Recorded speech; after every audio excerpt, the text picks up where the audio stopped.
Wait some seconds. Ok.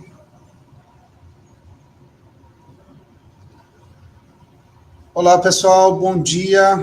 Sejam bem-vindos ao webinário sobre inteligência artificial e energias renováveis offshore.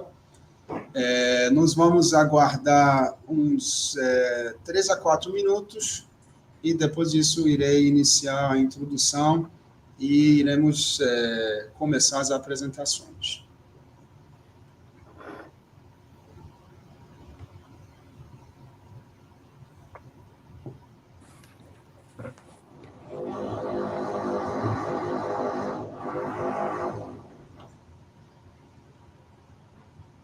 Ok, acho que é melhor aproveitar, já que temos um número suficiente, assim, número mínimo dos participantes, vou aproveitar e fazer uma introdução sobre o evento, né?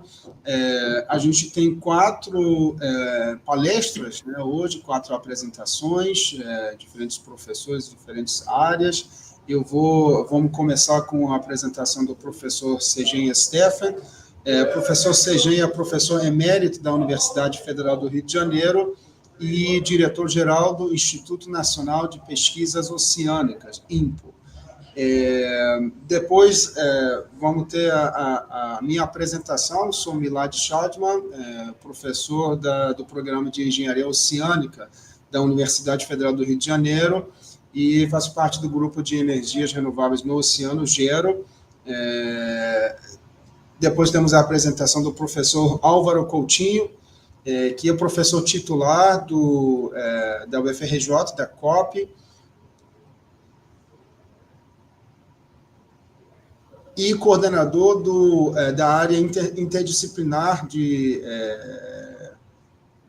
vou falar em inglês, Head of the Interdisciplinary Area of Computational Engineering and Science. Só vou continuar em inglês para apresentar o professor Artem. Professor Artem Korobenko, Associate Professor, Associate Head for Research, School Research Chair, President of the Canadian Association for Computational Science and Engineering. Thank you, everyone, for participating in the webinar. Vou mudar para português. Vamos apresentar o webinário em inglês, mas as interações depois pode ser em português, tá bom? So I just translating for Artem. We're going to have the whole webinar in English, then we can have some interaction for question and answer in Portuguese. So let's start the first presentation. Professor Sejen Stephan. I will put the presentation of the Professor Sejen Stephan. Now it's your screen, Professor Sejen. If you could put your presentation here and put in a presentation mode. You can see the presentation? Yes. I will remove the rest of the speakers and remove myself. Professor Sejen, please. Okay, thank you very much, Milad, for the presentation. And good morning to all, especially the professor from Canada and our colleague from COPY that we will also be here to do some presentations. They are a specialist on artificial intelligence. My presentation, it's an overview about what we are doing here in COPY and in collaboration with the National Institute for Ocean Research. That is a new institute from the Ministry of Science, Technology, and Innovation. When I start talking about ocean renewable energy or offshore renewable energy, it's important to mention that we have a kind of classification that involves the ocean space when you have offshore wind, floating solar, for instance, and we have also the sources that originated from seawater. And then we are talking about waves, tides, it means tidal amplitude, tidal current, ocean current, thermal gradient, OTEC, and salinity gradient.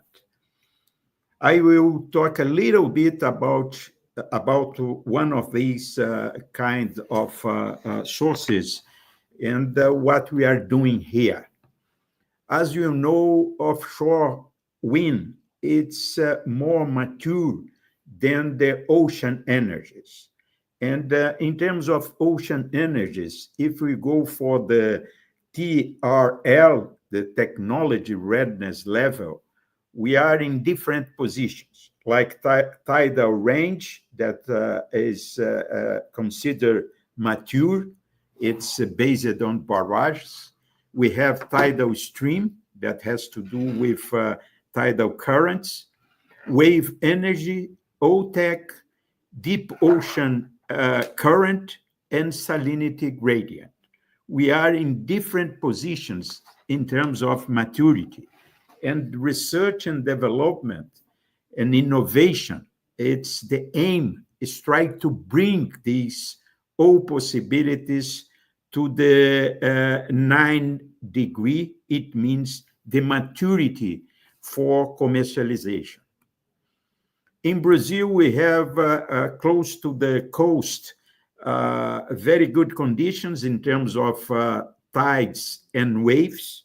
We have tides that can vary in terms of the amplitude from 5 to 11 meters.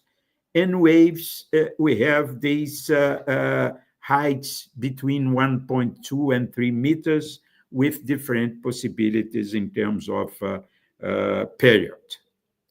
We have tides more concentrated in the north of the country, and northeast, southeast, and south, the resource it's much more related to waves. Altogether, we have a potential of 114 gigawatts.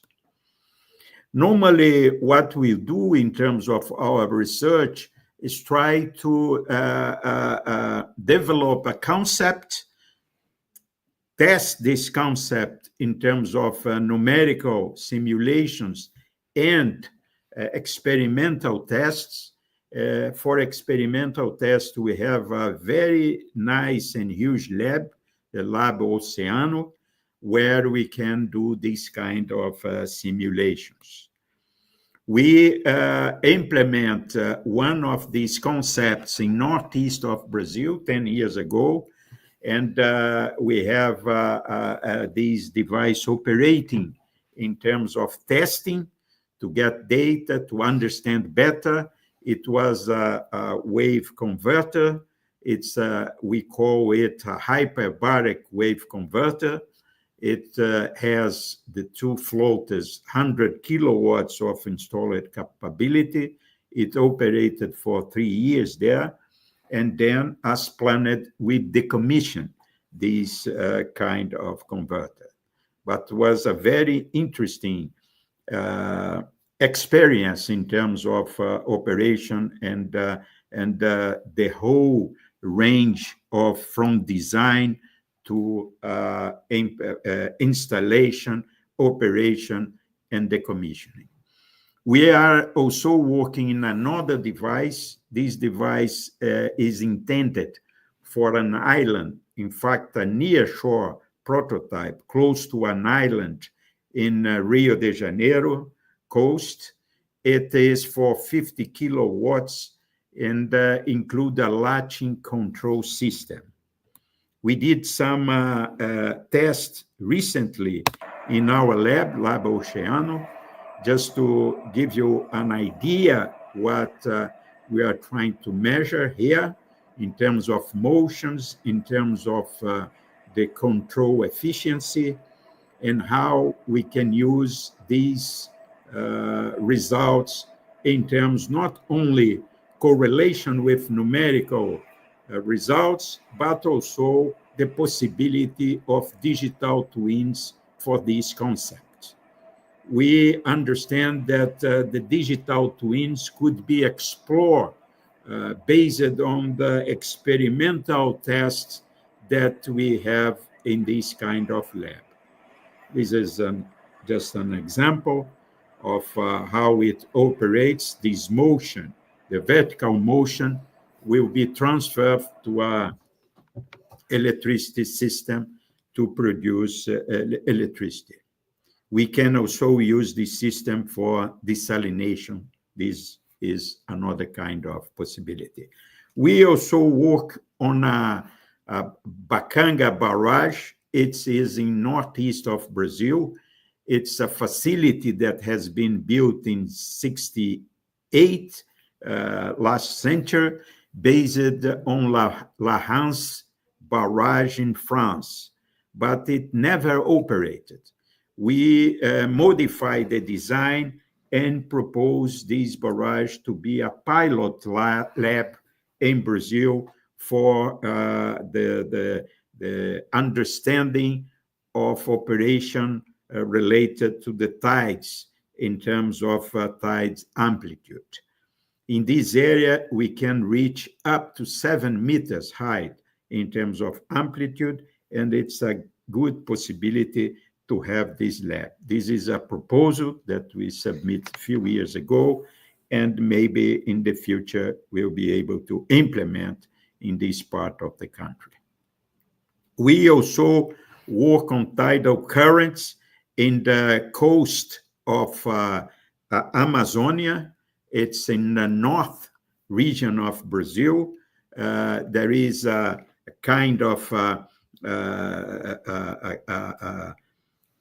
I would say, some rivers that could work under the influence of the tides, and then the river flow could be in two directions depending on the tide. And we found, in terms of numerical analysis, current velocities beyond 2 meters per second, what put this kind of possibility as a real infrastructure that could serve for the fishing villages around this area. This is a possibility that we have been studying together with the Federal University of Pará in the north of Brazil. The other area that we have been involved, this is in fact from data from another lab. It's from Lance, the data that they measure in the Blue project. And this project evaluated the differential in terms of temperature, the vertical differential in different parts of the Brazilian coast. Let me just options of the pointer here. And along of the coast, we have this point P1, P2, P3.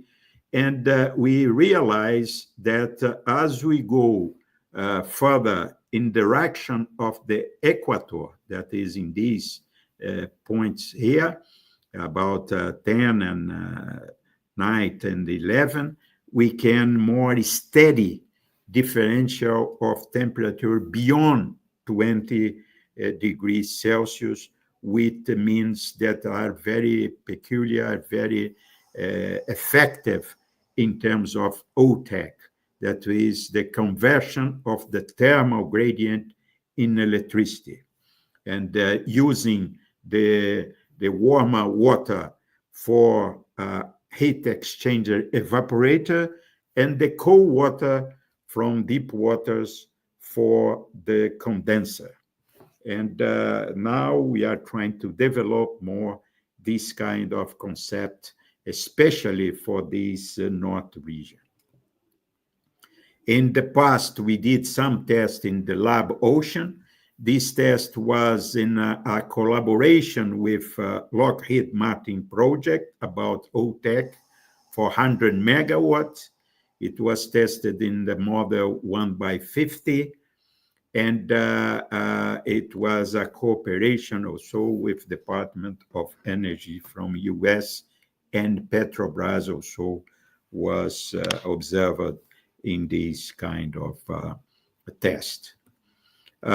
When we go for offshore wind, Brazil has resources that are very effective in terms of conversion, wind power, especially in the northeast of the country, when we can have fixed monopile substructures.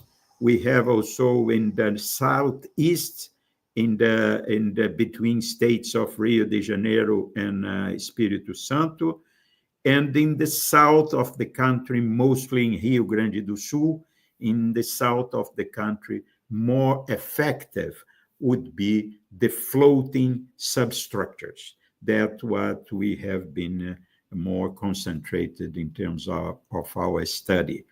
Not only in the concept, we are working in a concept that is a variation of a concept already proposed for a European study.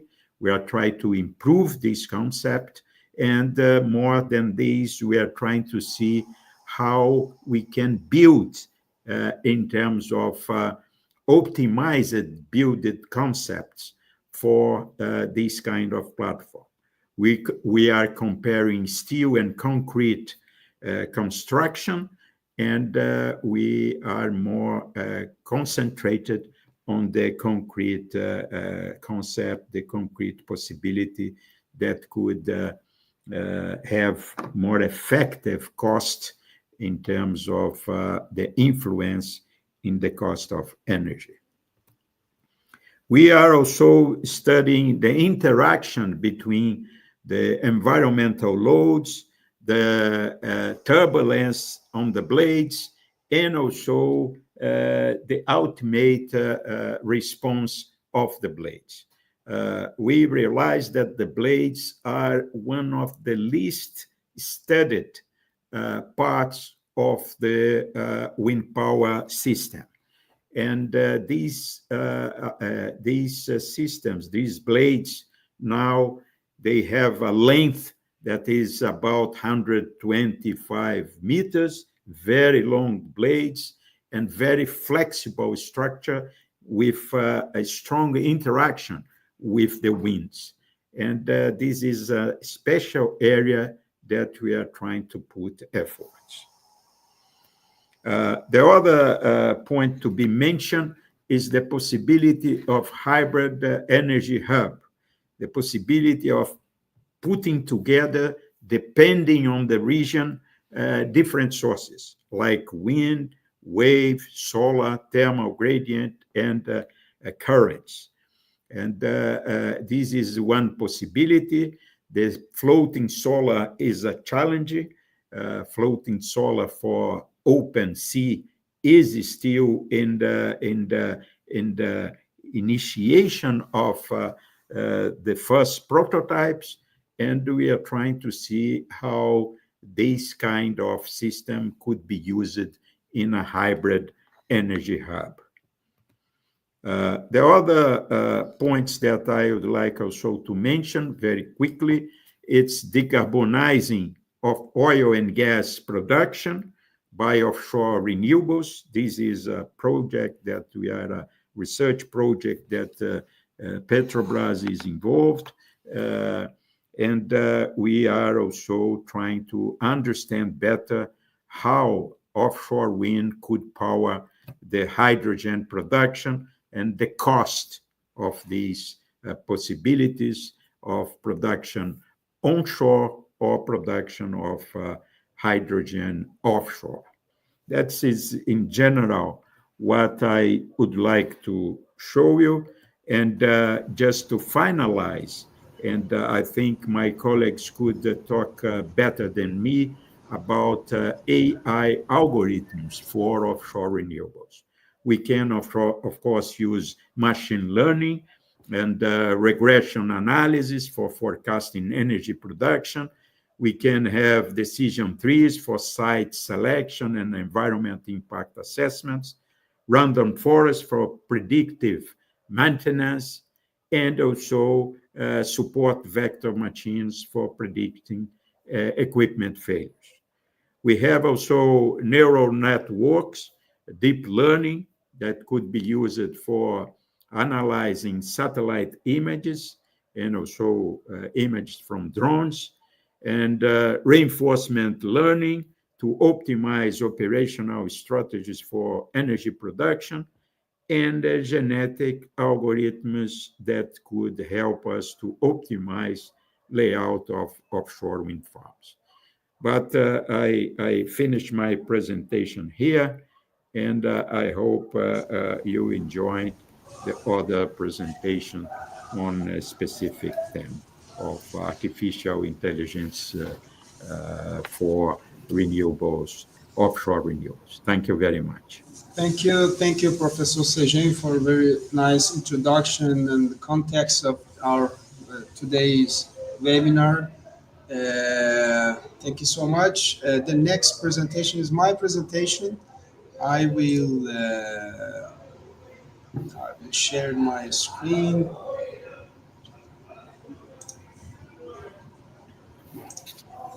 Yeah.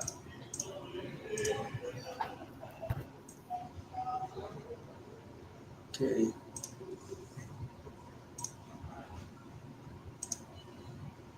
Just to check if everyone is,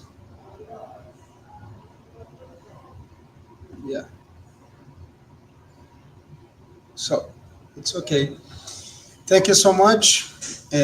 For the next presentation, actually, my idea was to bring a little bit of how AI and artificial intelligence can contribute in a higher level in the energy transition process. And I mentioned some specific applications, some highlight of the applications of AI in offshore renewable, basically focus on the offshore wind. And I will show you some process optimization process that we are doing in during our ongoing projects. So first of all, I would like to show here uh, one image that showed the tendency of the energy-related sectors carbon emissions.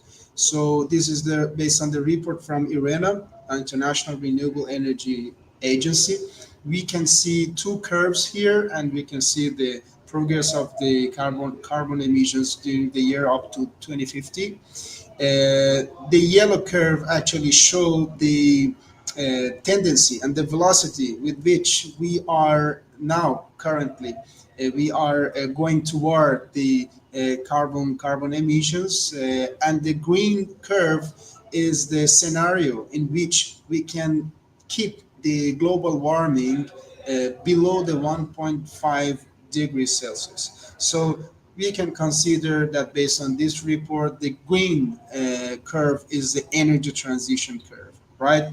So if we have a look of this possibility, we can see if we want to keep this energy transition scenario, follow this energy transition scenario, we need to actually to focus on three main areas based on this report. The first is the insertion of the renewable energy sources, using more renewable energy sources in energy metrics. The second is electrification, actually the electricity that comes from the renewable energy, of course. And the third one is energy efficiency.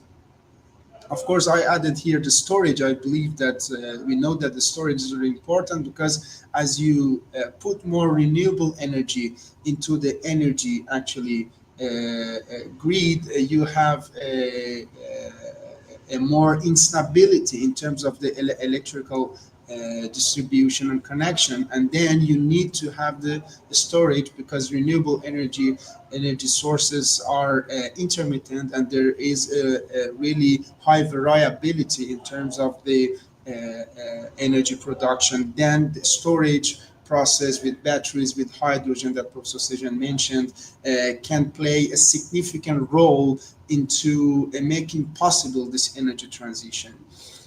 And of course, for the energy efficiency, electrification as well. But when we have a look at these main areas, we understand that we are facing a really complex scenario. So when we talk about the power generation, when we talk about the power transition, distribution, and even end use of the renewable energy, we need a digitalization of the whole process, because we are talking about really complex process. As I said, as we put renewable into the energy grid, we have instability. So what we do, what do we need? We need, for example, in the first step, we need to predict the environmental condition. For example, if I have a offshore wind farm, it is really important for me to predict what's going to be my generation, my power generation in the future hours, in the future next couple of days or weeks. Because if I understand, if I have this prediction, I can communicate this to the energy distributor, which is the electrical grid distribution, for example, electrical grid of system of Brazil, and to be able to program themselves and have a better actually administration and management of the power generation and power distribution. So this is really important. And of course, if I have a good environmental prediction, I can have a really good understanding of the structural health and integrity of my system.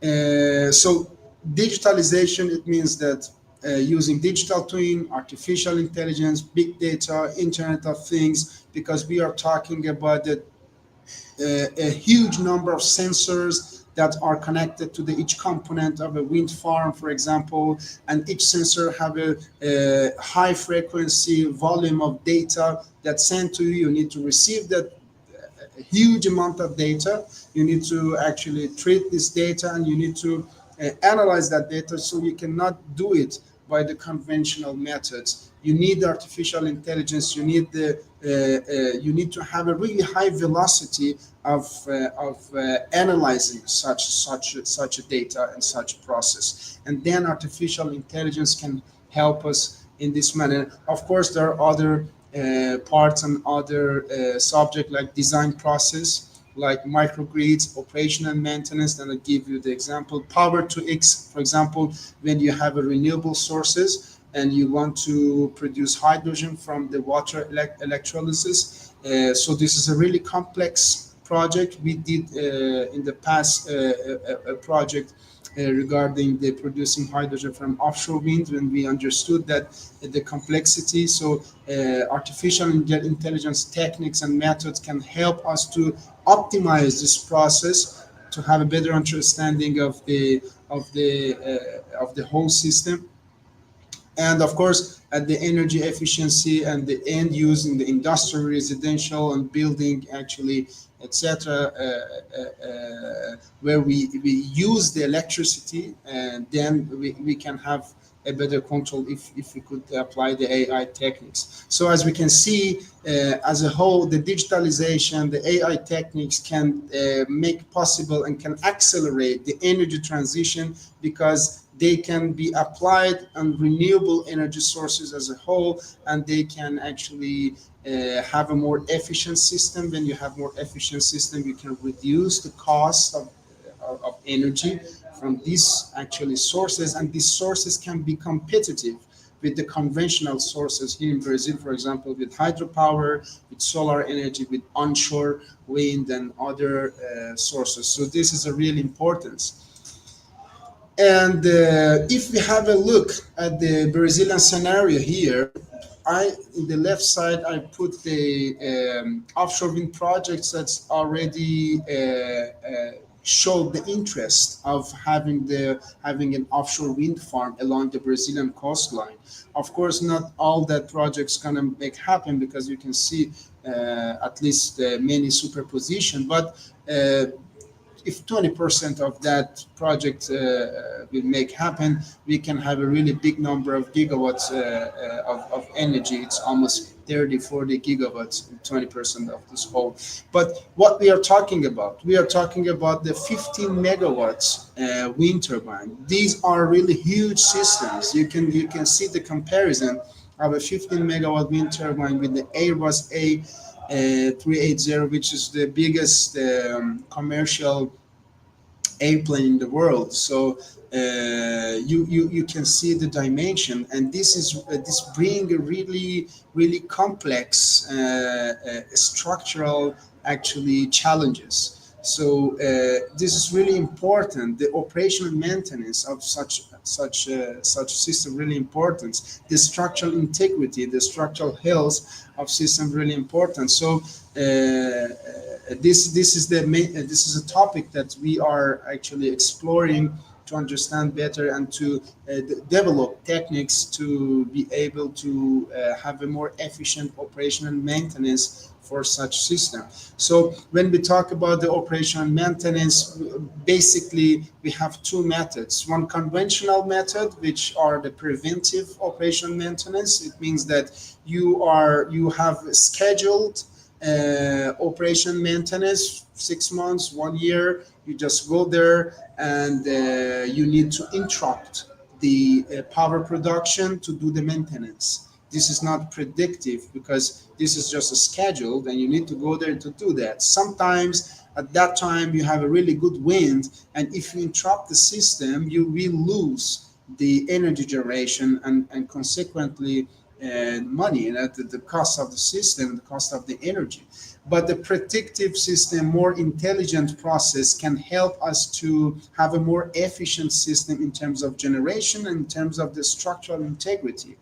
Um, so some studies show that increasing revenue through the generation predictability. So you can predict the generation, you can predict the wind and generation up to 20%. You can improve the economy of the system, and reduction in operation maintenance costs based on actually based on wind system integrity assessment that can help to reduce 25% of the cost. So this is the importance of the predictive operational maintenance. And it's hard to depend. It's really depend on the environmental prediction and the understanding of the physics of the system and using the sensors that we have. So the whole process can be done as you see in three different levels. When you have a environmental prediction, then you have the fluid structure interaction, and you have the finally finite element analysis and the structure analysis. So what we can do is the wind prediction using regional mesoscale models like WRF, LES, and you have the fluid structure interaction using the computational fluid dynamics and finite element coupling, the CFD and FEM method. So then you can have the power generation, you can have the extreme events prediction, a structural lifetime, a structural failure modes, that can subside the predictive operation and maintenance. But this is a really complex numerical and computational process. Okay, but this can be a base for a more general model and general system that we can call it digital twin. I'm sorry, I don't know what happened with the AI image. I will try to do it again to understand where is the AI. Okay, okay. Unfortunately, it's not appearing, but no problem. So we can do normally this for example, the coupled CFD and finite element process. It's a really time consuming computational process. You need, for example, 2 weeks or 3 weeks for only waiting for a one rotor, for example, rotation to be complete for this analysis. So what we can do is using the physics-based models, using the conventional mathematic and classical equations, mixing with the SCADA. SCADA is a system that include the different sensors that are implemented in different components of, for example, wind turbine that send you the data instantaneously and in time. So you can have this measurements from the real system, you can have the physics-based model using the classical mathematical and equation, and mixing with AI to be able to do this process in a really shorter time and to accelerate this process and the result. Then you can produce actually a digital twin, of course, of the whole system. When this digital twin can predict the behavior, the structural behavior, the power generation, and other characteristics of the system in time in advance. So this is the one of the applications that we are want to explore, and of course it can benefit a lot this industry and this area. And as the final page of the presentation, we used not directly AI, but using genetic algorithm, for example, in our optimization process. You can see these are 3 different projects. For example, using the genetic algorithm in the optimization of the mooring lines that you can see here. We used it for geometry optimization of a 15 megawatt concrete floating platforms. It make possible to have a really high number of population, high number of possibilities of the configuration that you have, and to come up with a Pareto front that that showed you the optimal solutions, and applying a decision making process to select the best option based on your reality and based on your conditions. Here it's another example that we applied the genetic algorithm to optimize the combination of the different offshore renewable resources for oil and gas decarbonization, for FPSO, for example. So as you can see, we use this method for optimization, but still working on the collaborations with our colleagues to finally implement the AI, more complex AI actually methods in our problems. Yeah, that was my presentation. My objective was to just introduce this subject of applying the AI in some highlight of application in our area, and I will pass the presentation and the detail of the actually AI process to our colleagues, Professor Alvaro and Professor Arten. I will stop with my presentation and invite Professor Alvaro for his presentation. Thank you, Professor. Here is your presentation. Yeah, please, Alvaro. All right, thanks, Milad. First of all, thanks for the nice invitation. It's a real pleasure to be with you today. I will talk to you and share some concerns about what we call scientific machine learning for ocean fluid flows. The outline of my talk will be some motivation. What is harvesting energy from the ocean, what methods we are using, we call scientific machine learning, and try to show how does it work, showing some results, and some talk about ongoing research and future steps. Right. I think I Sejan cover a lot of my motivations. Is really harvesting energy from the ocean. There's a lot of ways of doing this.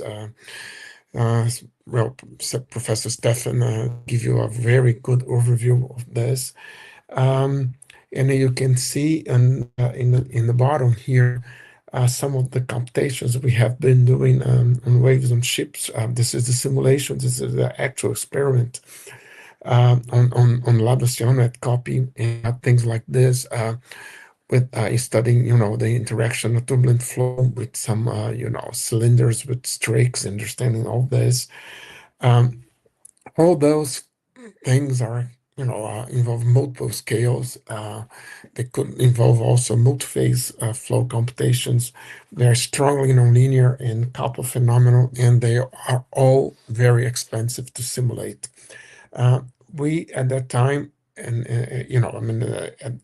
at that time in 2017 to 2020, to do all this, we almost exhausted our computational resources available at our university. Our supercomputer Lobo Carnero was used to exhaustion in order to allow the simulations to progress. But the key topic here is to advance. Oh, I'm sorry. But we never do one simulation. I mean, we need to explore parametric spaces. To do digital twins, we need to have almost immediate, almost real time response to queries to those systems. So this is where scientific machine learning enters. We realize that fundamental process engineering are governed by conservation of laws, that is, conservation of mass, momentum, energy, etc. The mathematical models to express those processes are given in terms of, nonlinear partial differential equations. And of course, as I said before, those involves, complex multi-scale and multi-physics dynamics. And we have in all this high dimensional or even infinite dimensional number of parameters, which are relatively scarce and expensive to acquire. We have to bear in mind that engineering data or scientific data is not, like data people feed in social networks, like, image for my cat, dogs, and so on. This is much more expensive to acquire and to generate data with good quality. There's a growing need for uncertainty quantification in modeling inference and certified prediction in regimes beyond training data. The typical example is failure. I mean, if you don't have failure in your data, AI will never be able to predict. So we have to complement it with scientific knowledge. And this perspective is scientific machine learning brings together complementary perspective on computational science and computer science to craft a new generation of machine learning methods for complex applications across science and engineering. That said, I would talk of some fundamental scientific problems here related to oceans. One of those are, sediment currents interacting with oceans called turbided currents that can be transport sediments for kilometers. And they have a high Reynolds number flow. They're totally turbulent, and they transport a huge volume of sediments over long distances. Um, this has a high interest in high consequential for things that we build in the seafloor, and they are, they produce can mold the seabed, producing different geological structure like canyons, dunes, and ripples. So this is a lab experiment, the simulation for lab experiments, and a very simplified configuration compared to the one that you have seen before. This is a lab scale. We are solving here the couple incompressible Navier-Stokes with sediment transport, and using a formulation called a residual-based variation multi-scale finite elements. And we're going to generate this data and going to see that if we can vary on this, okay, are we going to see if we are able to simulate or complement this instead of replacing this expensive simulation. We can generate a proxy or a surrogate for all this using machine learning, right? The idea here is to use a two-stage to generate a two-stage dimensional reduced order model, which stacks a linear dimension reduction is a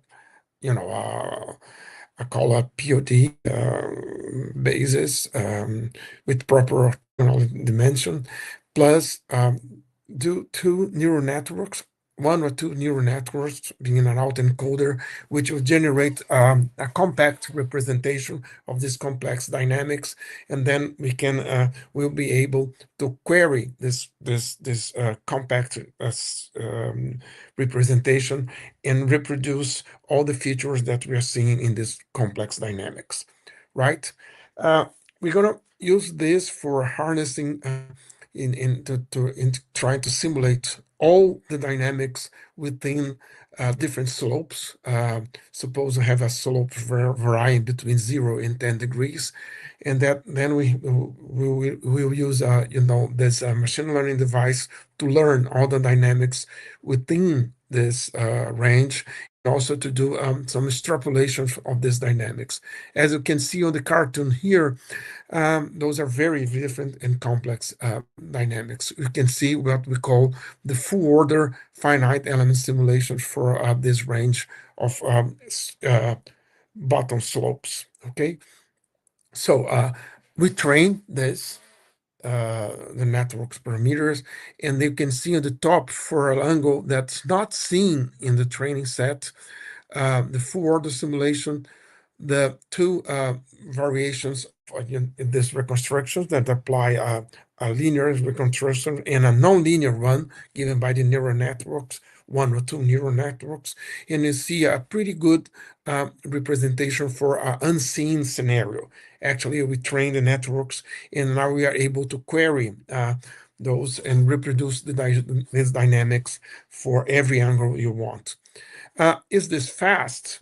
On top, you have here the full order simulation, the complete simulation, and then we can see different reduced order solutions, and to reproduce the full time interval to give one time and the average time per time step. What is notable in this slide here is that we are able to achieve, let's say, 1 million times faster predictions. This has the full, if we really set up the full power of all this machinery, machine deep learning machinery to do this, we believe that we are able to use this for enabling digital twinning of all those things, because we are going to be able, after training, to obtain almost an immediate response for those complex dynamics. 1 million time for one time step, but the whole scenario, we are around 1,000 times fast to reproduce all these dynamics. Okay, so far so good. We're gonna then move to more complex phenomena. For instance, those Rayleigh-Benard convection, which is important when you have ocean currents interacting with temperature gradients or salinity gradient, which provides the fundamental of one of the lower TR energy production schemes that Professor Stefan mentioned in his talk. Okay, we have been studying those problems for quite a while, and then you're going to see a simulation for 3D. Then if we push, a lot of things, we're going to see that the Rayleigh number, the Prandtl number, the non-dimensional number, they express how difficult those dynamics could be. You can see that for this combination of parameters, you have a more quiet dynamics, but as soon as go increase the Rayleigh number, it could be very complex. And we're going to explore this parameter ranges of the Rayleigh and Prandtl parameters with the goal of understanding how low-rank phenomenon dominates this very complex dynamics. And then we start with the proper orthogonal decomposition modes, like we have seen before, for this buoyance data set of those dimensions. We see as we, this chart here plots the amount of energy needs for representing, all the energy plus with a 10 to the minus 3 thresholds, all the energy in this this problem. And we see that unfortunately for this problem, low rank structures do not dominate the flow. A proper orthogonal decomposition based with a mean at first linear reduction would comprise practically the whole single vector existing in your data. So, I mean, in principle, we are not able to use this two-stage idea anymore. So one of the suggestions that we found very interesting in literature is it goes directly for a reduction in the directly for a nonlinear dimensional reduction using beta variation autoencoders, which are a kind of deep learning that have been used for turbulent structures. And then we're going to verify if we can reproduce for this couple more complex dynamics that we have seen before. So with this very beta variation autoencoders, we train to reproduce all this for 10,000 epochs with a scheme of warm-up. And we're going to be seeing that we have 4 layers, and we're going to find a nonlinear manifold or latent space of just dimension 64 that we're going to be able to capture all these very complex nonlinear dynamics. And okay, I mean, we see that we are varying the amount of this, correction we do on the nonlinear manifold for the case of Reynolds to a Rayleigh number of 10 to the power 6. And we see that we have competing accuracy and orthogonality metrics. And we are able, for those computing features of our machine deep learning scheme, we are able to really reconstruct it pretty well with good accuracy, those complex dynamics. And it's about, some hours training on a current GPU. This is for the 1 million for that case. On top of this, let's play the movie again. For this complex dynamic here, and see that we are really diminishing. This is the evolution of the loss function, and see that combining the two, we achieve a very, very, very reasonable,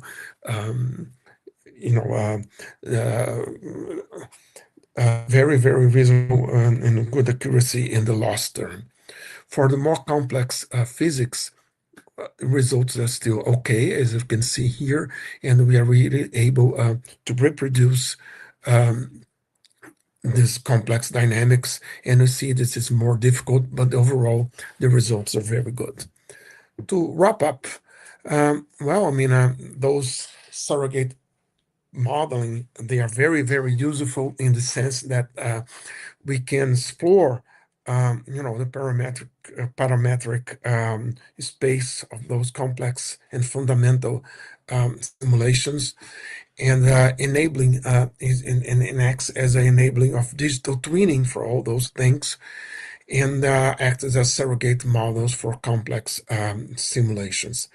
Of course, we need to test other dimensionality reduction techniques and surrogate architectures, and go even further on those for parameter exploration and time prediction, and for those model analysis tools, understanding better the compression and try different strategies.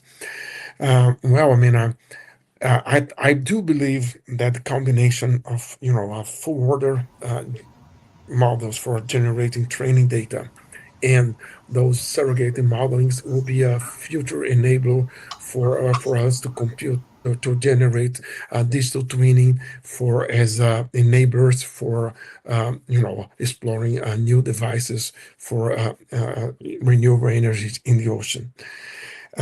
My last slide is very recently we organized the Center of Excellence in Artificial Intelligence for Renewable Energy. Those research are more or less inside the research goals of our center, and we look forward to work with INPO, for the Institute of National Ocean Research, that I think there's a very good match, and also with our colleagues at the University of Calgary. Thank you very much for your attention.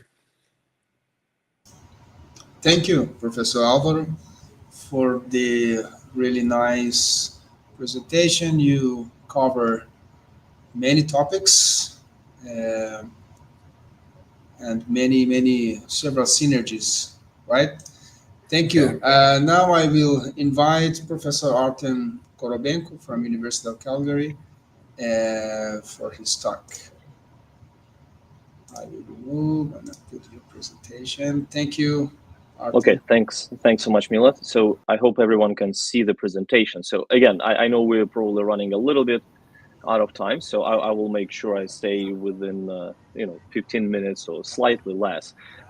So again, you see the title of my talk, which as Alvaro and other mentioned, I'm pretty impressed with the synergy of the talks and the flow. So you would see some of the maybe a similar or overlapping information, but also maybe a slightly different approach in terms of dealing with this type of problems. So again, just to say a few words about myself, I'm a professor at the University of Calgary. I'm also leading several initiatives, within the institute and in the national level. I'm current president of the Canadian Association for Computational Science and Engineering. I'm also the co-director and co-founder of the University of Calgary Aerospace Network. And you see a pretty diverse background in mechanical engineering, aerospace, and structural engineering, but it's all about computing. And here at the University of Calgary, I'm leading the computational fluid and structural mechanics group. Again, feel free to check our website. Again, here on this slide, I'm only showing maybe a 1/3 of the research activities that we do, specifically related to wind energy and modeling the environmental flow and looking across different scales, right? All the way from the high fidelity simulations to reduce order modeling, then looking into the excuse me, CFD, fluid structure interaction, as well as the structural mechanics and damage modeling. So again, I hope through this presentation and follow-up discussions, we can build up this nice, interesting collaboration. So again, I will try to go relatively quickly through these slides because again, the first two speakers presented an excellent overview, and you would actually probably see some similarities. But I really like this picture, which shows the progression of the wind energy system, within the recent decades, where we went from this 22 kilowatt on the left all the way to these multi-megawatt systems, right? So I think the largest currently installed turbine is the 16 megawatt operated by China 3 Gorgeous Corporation. But based on my knowledge, there are two prototypes, one 18 megawatts and one 21 megawatts by Siemens Gamesa, which is under the discussion. So that's again just to show you the scale of the problem that we have to deal with. And that scales brings the challenges. So again, you actually saw part of this picture in the presentation from the first two speakers. And so those are taken from the report wrote by Paul Weirs from National Renewable Energy Lab. Yes, he's a good friend of mine. We'll see each other in Dallas shortly. But they did a very nice overview of the grand challenges in wind energy sector. And the problem we are dealing with is truly multi-scale and multi-physics. And what I mean by that is you are not just dealing with a single turbine operating in the uniform flow, right? The problem you are dealing with is, first of all, you have a mesoscales effect, right? So everything that is happening on the ground is affected by, the weather, right? Or on the larger scale, the planetary motion and, the motion of the atmospheric mass, etc. And then you start getting, down the scale, right? You have a single turbine, right, operating in the atmospheric boundary layer flow, most of the time placed in the complex terrain, or you can be looking into the offshore environment where you have a different floating structures with the mooring cables or maybe different other support structures. And then you pretty much want to have a system that can accurately account for all nonlinearities of interest, quite accurately, right? And here you see the aspects related to the aerodynamics, structural mechanics, control, etc. So you see here at the top, I just highlighted a few challenges that we are dealing with. But that's kind of, the main call for action. You could not just build an experimental apparatus which will cost you multi-million dollars. You put it in the water just to figure out there is some problems or issue with the maintenance operations, or even the optimal performance of the system. So what we want to do is we want to develop a predictive modeling tool, right, for variable renewable energy systems, and again, kind of to align it with the topic of this workshop, specifically related to the marine renewable energy system. And so, again, this is a slide similar to what I think Milad shows, which again we did not coordinate the slide, so it's great we are thinking in the same realm, but pretty much, you want to replicate a physical systems with your digital systems, where you have a nice loop, where you have a data coming from the physical systems in terms of the sensors, right, in terms of the observation and measurements using the LiDAR, maybe using some other condition monitoring techniques, and then you fit it into the digital systems, right? And again, when I say digital system, it's a pretty general term, because that system itself has a different level of fidelity, right? And this is pretty much what would be the focus of my talk. I will kind of go through those different levels of fidelity, and I will explain what each of them can bring, and what are the challenges and kind of perspectives in using the scientific machine learning and AI tool in that.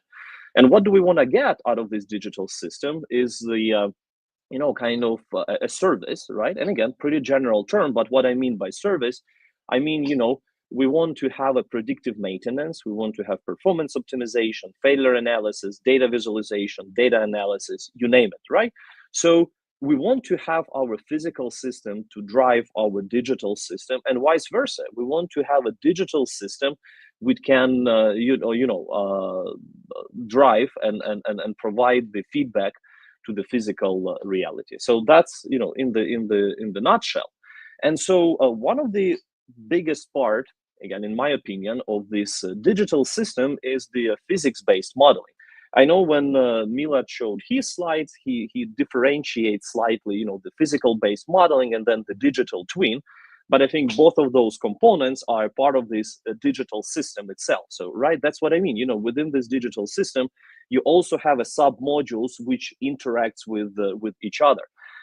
Again, I will mainly focus on this physics-based modeling. And here's an example, of actually, I think if I'm not mistaken, this is the high wind wind farm. And this is the work that we've done based in 2016, where we, model a full-scale horizontal axis wind turbine operating in the waves, right? So it's a floating system. You see the mooring cables, you see the, floating structures, the blades, and these problems comes with lots of challenges, right? So the challenges associated with the physics-based modeling, you need to deal with the turbulent flow, right? With the aerodynamics, with hydrodynamics, you need to account for the site-specific conditions. You are dealing with the highly coupled multi-physics systems, right? Where you need to not only look into the, aerodynamic performance, but also the structural deformation and fatigue. And very critically is the computational cost. Again, something that Alvaro spent time, talking about. And so I want to show, a different subcomponents of the physical-based modeling that we have developed over the years, and kind of link it to the recent developments in the reduced order modeling and perspective for the machine learning. So the first thing is I will start with something I call the high fidelity model, right? High fidelity means, we are resolving every individual part. We are, resolving both fluids and structures. And now, starting from the structural mechanics, the first thing we want to, accurately capture is the geometry and material. So most of the time you are dealing with the nonlinear geometries and nonlinear material distribution. So here on the left, you see example of the CX100 wind turbine blade, and you see a various, composites layup, as well as, the different internal structures. If you look on the right, you see kind of 3 different types of turbine, you know, the land-based horizontal axis, land-based vertical axis, as well as the floating horizontal axis. And as you can see, you know, we have a different structural components, which we can model with the different formulations. So what we do specifically in this case is we're using something called isogeometric analysis, right, to construct the structural model. And we're dealing with something called the analysis suitable geometry. The whole idea is that you build your mesh, your structural mesh, and then you use it directly in the analysis. So your CAD model is your mesh, and then you use it directly in the analysis. So you're avoiding this classical mesh generation step, which is, you know, the pretty much the main bottleneck in your computational pipeline. And so again, we're dealing with the thin shell structures, or we're dealing with like Euler-Bernoulli beam formulation, which we can use for the mooring cables or maybe main shaft. And you see a different internal structures like the shear web, shear cap that we can be dealing with. Now, we are not only dealing with the pristine model, but we are dealing with the damage, right? When you're dealing with the composite structures, right, there is a different, you know, failure mode, right, intralaminar, interlaminar, etc.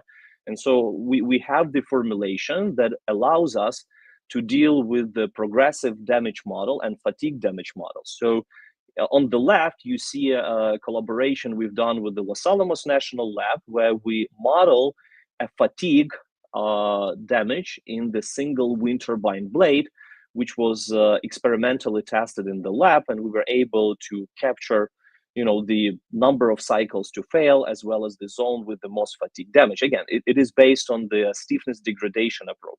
Now, I should make a note that, you know, I did not include any equations in my presentation because I didn't know, you know, what kind of level of technicality we should go to. But as the backup slides, I have all my equations ready. If some of you are interested in this, you know, specific technical details, we can discuss that. Now, we extended this formulation later to look at the full turbine. So not just a single blade, but the fatigue damage in the full turbine, which is driven by the actual aerodynamic load from the fluid structure interaction. And again, we're able to run this through the full life of the turbine. And you can see here on the top where we have like a final softening of the blade, which will then lead to the failure because your blade will then hit your tower and you will have the critical failure. So this is just the structural part. Now on the fluid side, you are dealing with a highly turbulent flow in the, you know, most of the time with an atmospheric effects, right? You have your stratification, so you're dealing with the neutral conditions, stable, unstable, etc., which are changing throughout the day. So that you have this diurnal cycle that you should account for. And this is an example of validations that we've done in the past to kind of show the methods that we are using. So here, what we are doing, we are solving the set of the incompressible Navier-Stokes equation using stabilized finite elements. So we are using finite elements for the fluid mechanics, and we are using something called the variational multiscale formulation, or VMS, which again, if you familiar with the, you know, turbulence modeling, you can think about it as like an LES-like approach. And what we've done, we look at the different environmental problems. So this is just a few I selected. You know, on the top, this is the balloon hill experiment. So this was the flow over the you know, hill, which is characterized by these different features, and you know, our model give a very good comparison. You know, here on the left, this is a Perdigão terrain in Portugal, characterized by these 2 large ridge, where you also have a turbine in there. And we were able to model the full flow field, you know, across the terrain, including, you know, capturing this wake, mindering, and alignment with the terrain. And then we further extended this formulation to the stratified flow, and we were able to capture something called the hydraulic jump, which is also very relevant to the, you know, ocean engineering, because when you're modeling an extreme event, specifically typhoons, you know, and when this passing the island, you have something called the hydraulic jump that can provide or intensify the hurricane or typhoon. And if it's not accounted properly, you know, it can be a pretty critical. And, you know, most of the standard weather prediction model, they could not actually capture that hydraulic jumps. And so this is where this, you know, a higher fidelity tools comes into place.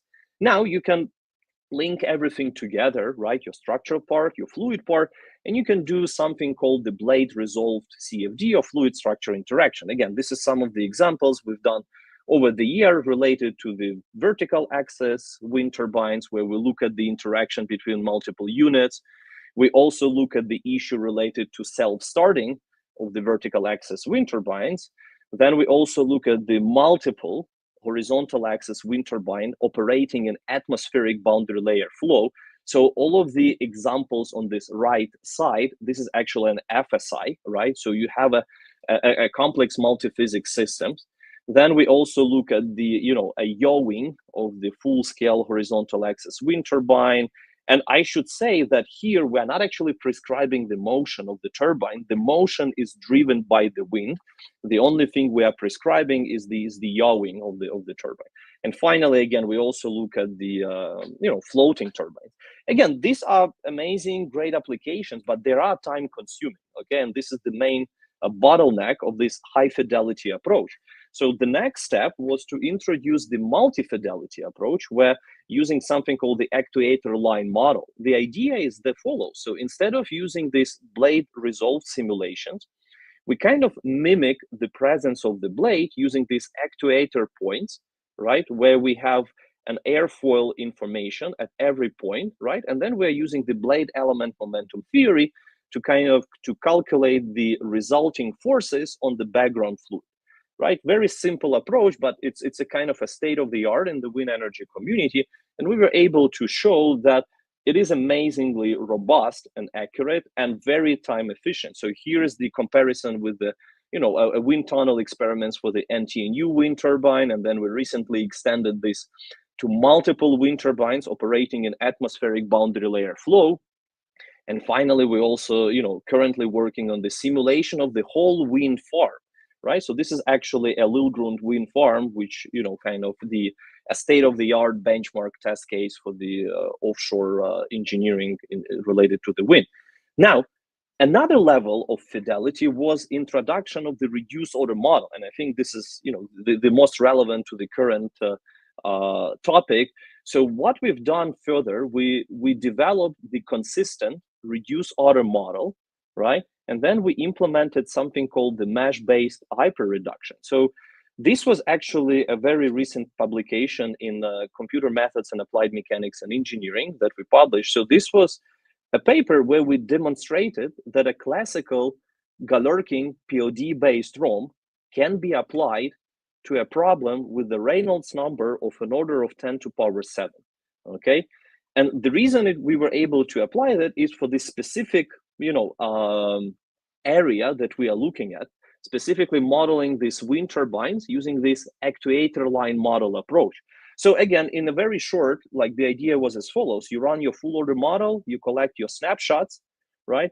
And then your ROM is performed on the coarse mesh. So you are doing this projection of your modes from the fine mesh to the coarse, right? And you see the difference in that resolution between the mesh. And so what you gain the computational efficiency of your coarse mesh ROM, but you're also getting the accuracy of your FOM modes, which are coming from your high fidelity FOM snapshots. And here at the bottom, you see, how we can, account for this, the losses in the wake, and if you can see it, right? If we are not doing any hyper-based, ROM, the wake is pretty off, but then as we implement that approach, we are nicely aligning with the full order model. And again, maybe on this slide, it would be more, clear, where we are showing the, root mean square deviation for the power. We're showing the L2 error for both velocity and pressure. And impressively, we can capture our wake and power with as low as 15 modes, which is pretty impressive. And the speed up that we can get is almost 13 times. Now, compared to what Professor Coutinho showed, you can think, oh yeah, that's negligible. It's only 13 times.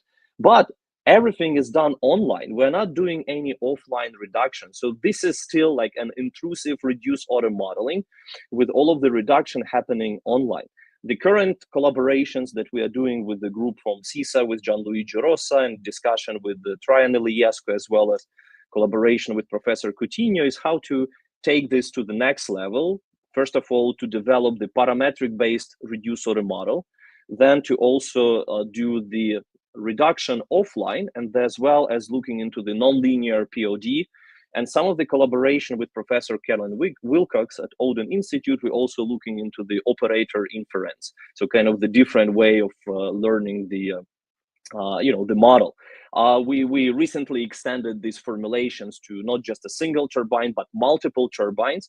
So you see here 2 rotors, right? And again, as low as 20 modes, we can replicate the complex dynamics which is happening behind the second turbine, right? And you see the relative error and how the wake behaves.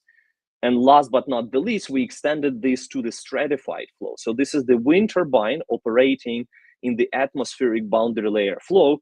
And again, we are able to capture both velocity and temperature distribution with relatively small number of POD modes. So again, I want to emphasize that the work I showed was mainly for the wind, but in our group, we're working a lot on the other marine and offshore renewable systems, right?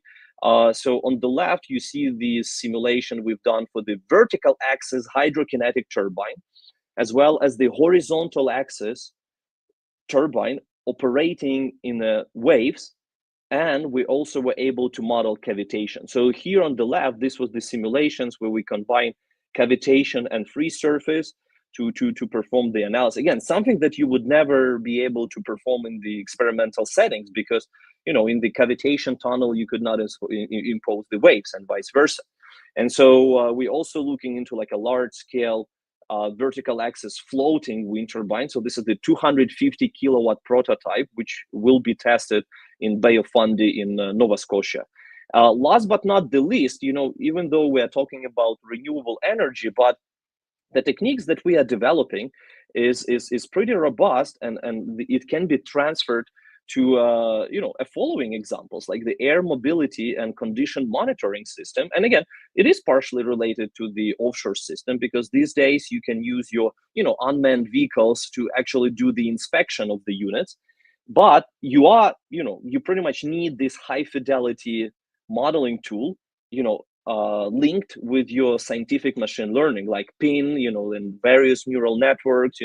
We actually working closely with the people from computer science, where we try to adopt techniques developed for the computer vision, right, and visualization, like various CNN models, and to implement this for energy application as well as this air mobility system. So a very last slide, which I'm very happy I'm going the last, because I kind of can summarize what has been discussed, is we are looking for opportunity.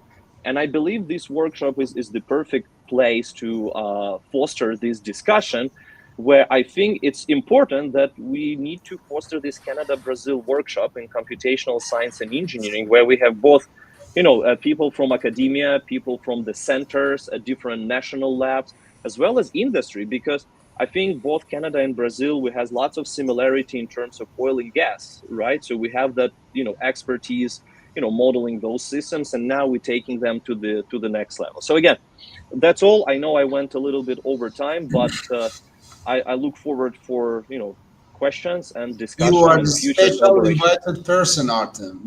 Sorry? You are the special invited person Thank in you. our webinar. So thank you. no Milan. worries about the time. Yeah, that's all I have. Thank you so much for your really, really nice presentation, and you explored really, really well what actually I put on Professor Sejan as a kind of high level, and you just explored in detail. You and Professor Alvar as well. Thank you very much. I will remove this presentation. We have 10 minutes to have a brief discussion about what we actually presented. There is one question here. I think it's a really important and challenging issue. I don't know if Professor Sejan is there, but the question is about the challenge regarding the having the measured data when we talk about the actually digital twin or artificial intelligence technique, where we need the measured data in reality. So the question is, How can we overcome the challenge of the data availability for studying and developing neural networks in offshore renewable energy? Yeah, this is the question. If you want to actually discuss a little bit, Professor Alvaro or Professor Arthur. Well, I mean, let's our invited, our guests start. Thank you. Yeah, we can kind of go in the reverse order. First of all, this is not just a task for an individual researcher, in my opinion. That's the task for a larger collaborative projects. And there are some of those. So if you look at the International Energy Agency, they do have a various task forces. So I'm the Canadian lead on one of the task force where we look at the joint assessment model. And the whole idea is exactly what the question is asking, is like, how can we get data? Because lots of those data, they are proprietary data. You could not get the blade model, you could not get the SCADA data. However, by bringing a group of academics, the researchers from the institute, from the federal governments, and then industry members, you asking them that in order to move forward, you need to get this data. And so at least in Canada, we have some success. We're talking to some wind farm operators who are willing to provide the data, right? So the data is there. Now, one important thing that actually none of us mentioned is that yes, you get the data, but do not forget to put uncertainty, right? Yeah. So each of us, we're talking about the data, we talk about the neural network, AI, but UQ is pretty much an essential component within each of these. So all the data has to be quantified, the results has to be quantified, and there are uncertainties with everything, material model, numerics, algorithm, HPC, etc., right? So again, the short answer is this discussion is happening.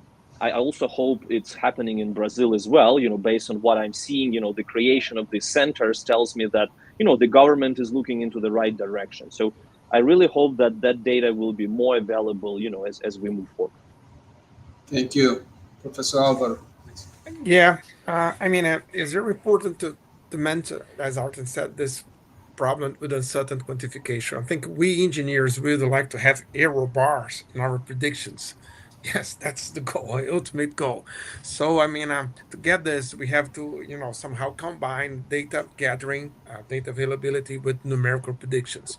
That's why we are, I mean, Professor Korobenko and I, why are we are stressing so much this idea of reduced order modeling?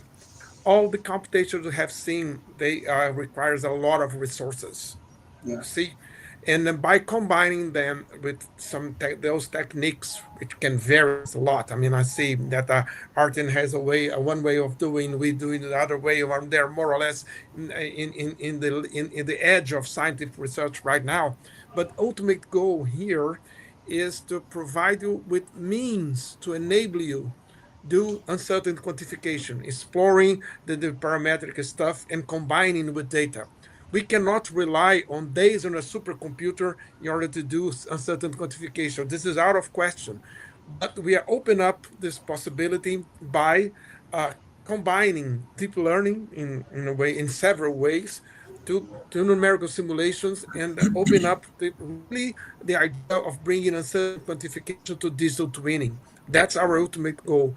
But again, this is too much for a single research group, and then we need to collaborate. We need to have these task forces and collaborate towards progressing in those fields.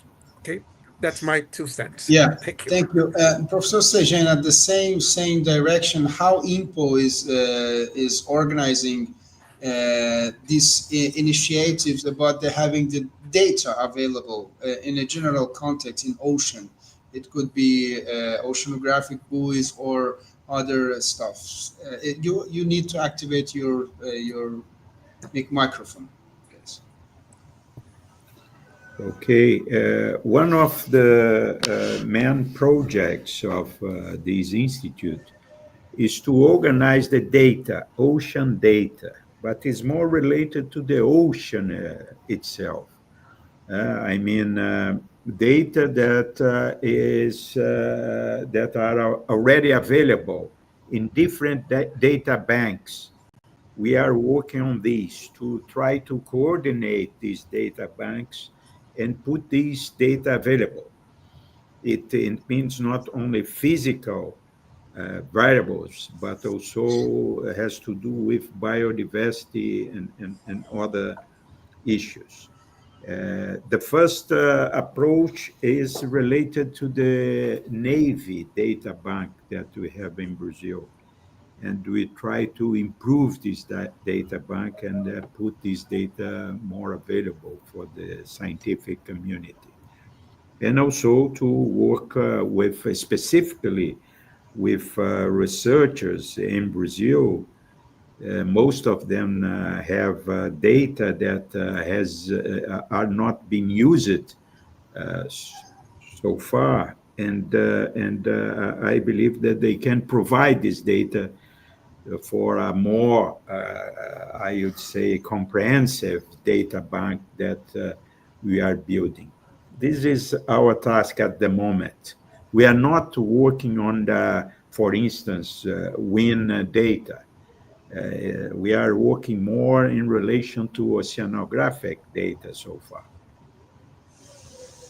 But how do you think? I mean, I'm sorry to interrupt, Milad, but Yeah, go ahead, please. Professor Stefan, I mean, do you think it's worth that discussion and wind and stuff and data simulation? I think is somehow, if not the priority right now, but is something that you are thinking. I mean, you Yeah, recognize the sure. importance, and then we think that you have to move toward this somehow. Sure, but I agree that we must get an agreement with the operators.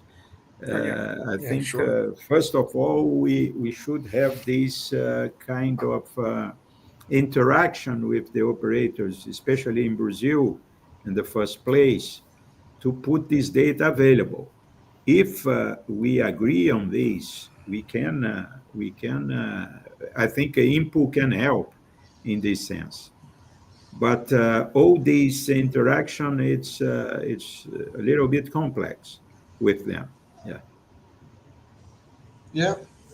Thank you, Artem. If you have any comment on that. Yeah, I would like to follow up with Professor Estefan as well, because as I mentioned, I think this is a multinational problem, right? I don't think it's only like the problem that Brazil is dealing with, or Canada, or EU, etc.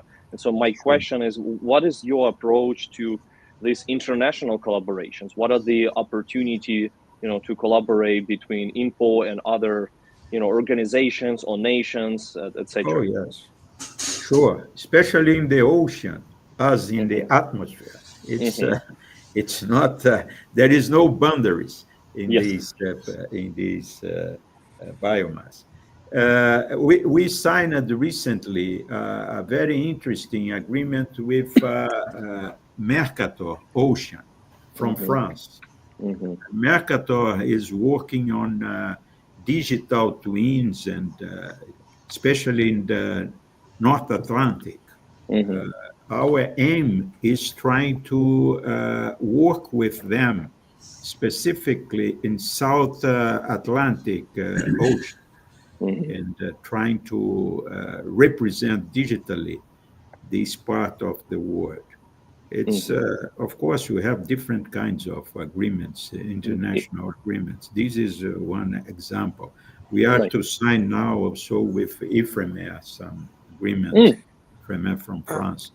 I know. Yeah, I have a colleague over there. Yeah, but And we are working with the Chinese also, and nice. everything. Mm-hmm. Professor Stefan, how do you see if if how can you foresee ways to strengthen our collaboration, for instance, with Canada? That we have a lot of synergy. I mean, Yeah, yeah, we sure. have seen between the presentations, the three of us here in Brazil, and he in Art in Canada. In Canada, we have a lot of synergy. In Yeah, how do sure. you think? Uh, w- how can we progress in strengthening our relations? How do you see this? Yeah, I see that in the first place, we should involve one of our agencies and the equivalent in Canada. I think this should be the first place. And I think probably, I'm not aware, but must be some signed agreement between Hmm. Canada and Brazil in science and technology. And probably under this umbrella, we can Hmm. explore this kind of thing. Okay, well, I can explore that. Yeah, I have some Yeah, I connections. think Yeah, that's good. the first step that we can Hmm.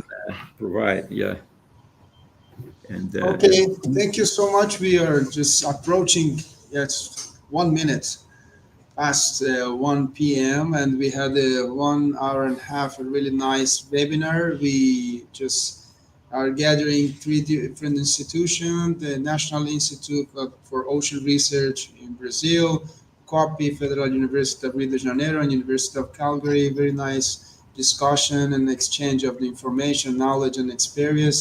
And we believe that all synergies that we showed, we could establish a relationship between all our institutions. Thank you so much, professors, and thank you for everyone who participated in the event. We had like about 25 participants. And this sorry before just in this webinar going to be available in the YouTube channel of Gero UFRJ. Okay, see you. Bye bye. Thank you. Thank you all so much. right. Thank you. To Bye. meet See you. you. Thanks, Bye-bye. everyone. Thank you.